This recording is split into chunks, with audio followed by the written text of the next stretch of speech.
गया हूँ मैं आपके लिए दोबारा कक्षा 11वीं यानी 11th क्लास की बुक जो आपकी जो बुक है व्यष्टि अर्थशास्त्र यानी माइक्रो इकोनॉमिक्स के बारे में पढ़ाने। आज हम आपकी बुक का पहला चैप्टर स्टार्ट करेंगे जिसका नाम है अर्थशास्त्र एवं अर्थव्यवस्था।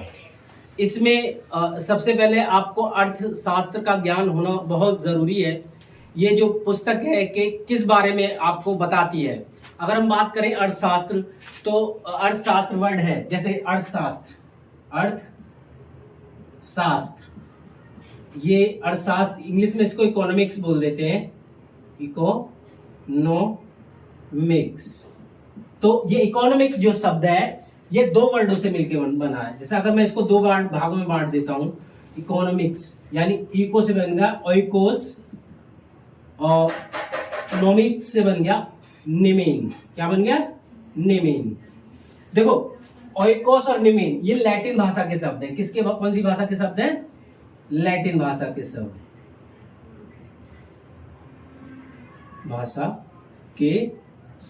किसके शब्द है बच्चे? ये लैटिन भाषा के शब्द हैं।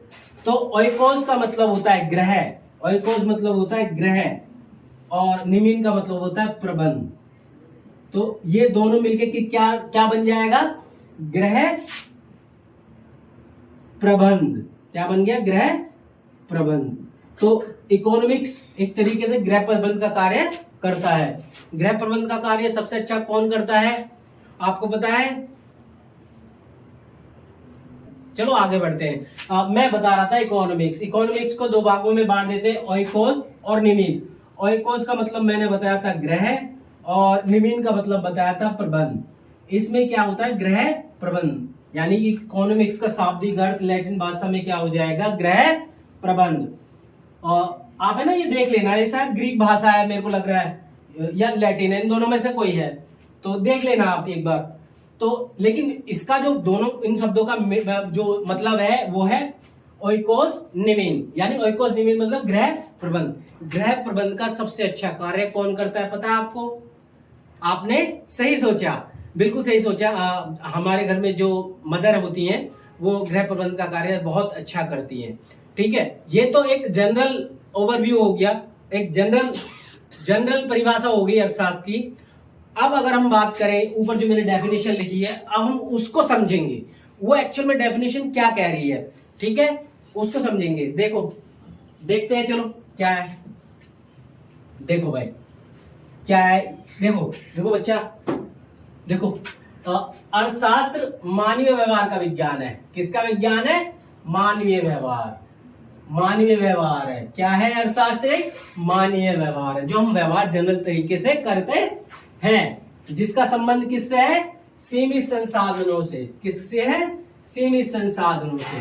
ठीक है, एक तो मानवीय व्यवहार का विज्ञान हो गया, एक सीमित संसाधन हो गया।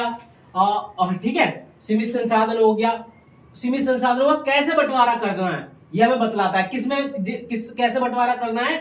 जिससे कैसे बंटवारा करना है? जिससे उपभोक्ता को अधिकतम संतुष्टि। किसको अधिकतम संतुष्टि? उपभोक्ता को। किसको अधिकतम संतुष्टि? उपभोक्ता को। उत्पादक को क्या मिलना चाहिए? अधिकतम लाभ। क्या मिलना चाहिए? अधिकतम लाभ, माफ कीजिएगा, लाभ। और समाज का सामाजिक कल्याण हो। देखो अभी तो तुम्हें कुछ समझ में नहीं आया होगा, जब मैं इसको थोड़ा थोड़ा खोल के बताऊंगा जब आप आसानी से समझ जाओगे। देखो मानवीय व्यवहार तो आप समझ ही तो, जो हम नॉर्मली व्यवहार करते हैं, लेकिन अगर जिसका संबंध सीमित संसाधन से बात करूं, सीमित संसाधन, तो ये उपभोक्ता के स्तर पर भी तो सीमित होंगे। देखो सीमित संसाधन किसके स्तर पर सीमित होंगे? उपभोक्ता के स्तर पर। उपभोक्ता के स्तर पर। अच्छा एक बात बताओ, उपभोक्ता कौन है? बताओ, चलो पता है आप लोगों को? चलो मैं बताता हूं। उपभोक्ता वह व्यक्ति है जो अपनी आवश्यकताओं को संतुष्ट करने के लिए वस्तु और सेवाओं का उपभोग करता है, उसे उपभोक्ता कहते हैं। बेसिकली ये डेफिनेशन है हिंदी में। वैसे तो ये दोनों ही इंग्लिश और हिंदी मीडियम दोनों के लिए कारगर है। अगर थोड़ा सा इंग्लिश मीडियम वाले बच्चे थोड़ा सा ध्यान देंगे तो वो आसानी से ये चीज समझ सकते हैं। वैसे मैं अंग्रेजी में भी लाने की कोशिश करूंगा वीडियो, बाकी अभी मैं हिंदी में पढ़ा रहा हूं, ठीक है। तो सीमित संसाधन उपभोक्ता के स्तर पर। अच्छा, उपभोक्ता कौन है? उपभोक्ता वह व्यक्ति है जो अपने आय को त्याग कर अधिकतम संतुष्टि प्राप्त करना चाहता है। मैंने खोल दिया, क्या खोल दिया? आय। उपभोक्ता के स्तर पर सीमित क्या है? आय। कोई भी उपभोक्ता इस आय को इस प्रकार खर्च करना चाहता है कि उसे खर्च की गई आय से अधिकतम संतुष्टि मिले। क्या मिले? अधिकतम संतुष्टि। ये किसका व्यवहार है? उपभोक्ता का व्यवहार है, मानवीय व्यवहार है। उपभोक्ता भी क्या है? एक मानव है, और उसका ये व्यवहार है कि उसके बाद जो सीमित संसाधन है वो उनका इस ढंग से प्रयोग करें कि उसे अधिकतम संतुष्टि मिले। उपभोक्ता के स्तर पर सीमित संसाधन क्या है? उसकी आय। चलिए अब आगे बढ़ते हैं।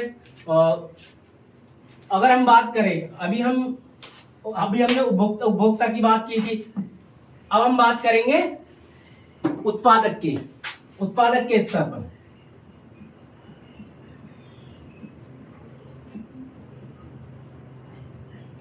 उत्पादक के स्तर पर। अच्छा, उत्पादक के स्तर पर भी जो हमारे साधन है क्या होते हैं? सीमित होते हैं। साधन क्या होते हैं? सीमित। देखो, कोई बताएगा उत्पादक के स्तर पर साधन कौन से होते हैं? कोई बताएगा? चलो ठीक है, मैं बताता हूं। देखो, उत्पादक के स्तर पर यहां पे साधन क्या? उत्पादक के स्तर पर साधन क्या है? साधन या संसाधन बोल लो। आपने नाम सुना होगा भूमि, पूंजी, श्रम, और ये प्रबंध। अगर हम इंग्लिश में बात करें, इसको बोलेंगे लैंड। ये साधन क्या हो जाता है? रिसोर्सेस। क्या हो जाएगा? रिसोर्सेस। इंग्लिश में रिसोर्सेस बोल देते हैं साधन को। तो भूमि क्या होती है? लैंड। पूंजी कौन सी होती है? कैपिटल, जिसे इंग्लिश में बोल देते हैं।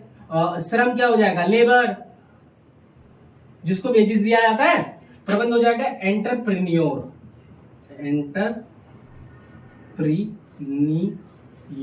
ठीक, ये एंटरप्रेन्योर हो जाएगा। अभी देखो, ये साधन है। क्या है? साधन है। जब आप भूमि लेते हो तो आपको क्या देना पड़ता है? किराया, यानी रेंट। ठीक। और जब आप पूंजी लगाते हो, उस पर क्या देना पड़ता है? इंटरेस्ट, यानी कि ब्याज। ब्याज देना पड़ेगा भाई अगर पूंजी लगाओगे। और श्रम को क्या मिलेगा? वेजेस। वेजेस मतलब मजदूरी।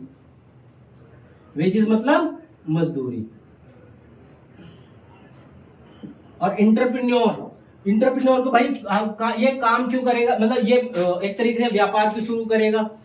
क्या करेगा? क्यों करेगा भाई? कोई बताएगा तुम्हें से? इसलिए करेगा, देखो मैं बताता हूं। ये प्रबंध जो होता है वो इंटरप्रेन्योर होता है, और ये प्रॉफिट यानी लाभ के उद्देश्य से काम करता है। किसके उद्देश्य से काम करता है? लाभ के उद्देश्य से। अब एक चीज देखो, अगर इनकी कॉस्ट, इन संसाधनों की, संसाधन कौन से? उत्पादक के स्तर पर संसाधन कौन से? भूमि, पूंजी, श्रम, प्रबंध। अगर जैसे रेंट, अगर किराया ज्यादा हो भूमि का, इंटरेस्ट ज्यादा देना पड़े या वेजेस ज्यादा देना पड़े, अगर ये महंगे हो जाएंगे तो क्या उत्पादक उत्पादन कर पाएगा? नहीं कर पाएगा। उत्पादक उत्पादन नहीं कर पाएगा। तो इसलिए ये जो अपने सीमित संसाधन है वो उसका इस प्रकार इस ढंग से प्रयोग करेगा जिससे उसे अधिकतम लाभ हो। क्या मिले? अधिकतम लाभ। ये अधिकतम लाभ मिले। क्या मिले उपभोक्ता को? अधिकतम लाभ। यानी कि एक उत्पादक अपने जो सीमित संसाधन है, यानी भूमि, पूंजी, श्रम, प्रबंध है, ये इनका प्रयोग ऐसे करेगा कि उसे अधिकतम लाभ प्राप्त हो। फिर हम बात करते हैं आगे किसकी बात करेंगे? आगे हम बात करेंगे समाज की। समाज का मतलब समाज का कल्याण कैसे होगा? सामाजिक कल्याण से। कैसे होगा? सामाजिक कल्याण से। अब बात करें हम सामाजिक कल्याण कैसे होगा? देखो भाई, समाज के स्तर पर साधन क्या होंगे? देखो भाई, अगर हम बात करें समाज की, तो समाज का क्या होगा? सामाजिक कल्याण। समाज का क्या होगा? सामाजिक कल्याण। सामाजिक कल्याण, जिसे इंग्लिश में क्या बोल देते हैं? Social welfare. क्या बोल देते हैं? Social welfare. ठीक, वेलफेयर, सोशल वेलफेयर बोल देते हैं। समाज का सामाजिक कल्याण हो। अच्छा, समाज का सामाजिक कल्याण कैसे होगा? भाई अच्छे स्कूल बने, शिक्षा की अच्छी व्यवस्था हो, रोडों की अच्छी व्यवस्था हो, अस्पताल अच्छे हो, ठीक है। तो ये बेसिक नीड्स, घरों में पानी अच्छा आए, सामाजिक कल्याण है ना, तो ये जो काम करेगा सरकार करेगी। क्या करेगी? सरकार ये काम। तो इसके स्तर पर भी सरकार के पास भी साधन क्या होते हैं? सीमित। क्या होते हैं? सरकार के पास साधन सीमित होते हैं, इसलिए उन्हें भी क्या करना पड़ता है? चयन करना पड़ता है, सोचना पड़ता है कि उसके पास जो साधन है वो किन चीजों पे लगाए। जैसे अगर समाज को बढ़ाने के लिए किसकी जरूरत है? शिक्षा की जरूरत है, तो सरकार क्या करेगी? शिक्षा पर ज्यादा खर्च करेगी, ठीक है। और अगर सपोज करो समाज में अगर एक तरीके से स्वास्थ्य सुविधाओं की कमी वो है, रोक दिया क्या? अच्छा ठीक है, आगे बढ़ते हैं। कि मतलब अगर समाज में अगर हॉस्पिटलों की जरूरत है, ठीक है, तो हॉस्पिटलों की जरूरत है तो हम हॉस्पिटल ज्यादा बनाएंगे, ठीक है। बीमा, अब जैसे कोरोना डिजीज आ गई थी, हमें डॉक्टर की बहुत ज्यादा जरूरत थी या हमें हॉस्पिटल्स की जरूरत थी, तो हमारे पास वो होने चाहिए थे ना। ये व्यवस्था ज्यादातर तो वैसे तो प्राइवेट सेक्टर में भी कर सकते हैं, लेकिन ये ज्यादा जिम्मेदारी सरकार की होती है कि वो समाज के का कल्याण करने के लिए वो अस्पताल का निर्माण कराए। आज हमने इस डेफिनेशन के बारे में जाना, जो कक्षा 11वीं की पुस्तक है व्यष्टि अर्थशास्त्र, उसमें से पार्ट 1 है जिसका नाम है अर्थशास्त्र एवं अर्थव्यवस्था। इसमें आप आगे मैं पढ़ाऊंगा, ठीक है। दुर्लभता क्या है, चयन क्या है, आर्थिक समस्या क्या है, आदर्शात्मक अर्थशास्त्र किसे कहते हैं, वास्तविक अर्थशास्त्र किसे कहते हैं, ये इन चीजों के बारे में आगे पढ़ोगे। और अर्थव्यवस्था क्या है, अर्थव्यवस्था के प्रकार पढ़ोगे, ठीक है। ये हम अगली वीडियो में पढ़ेंगे।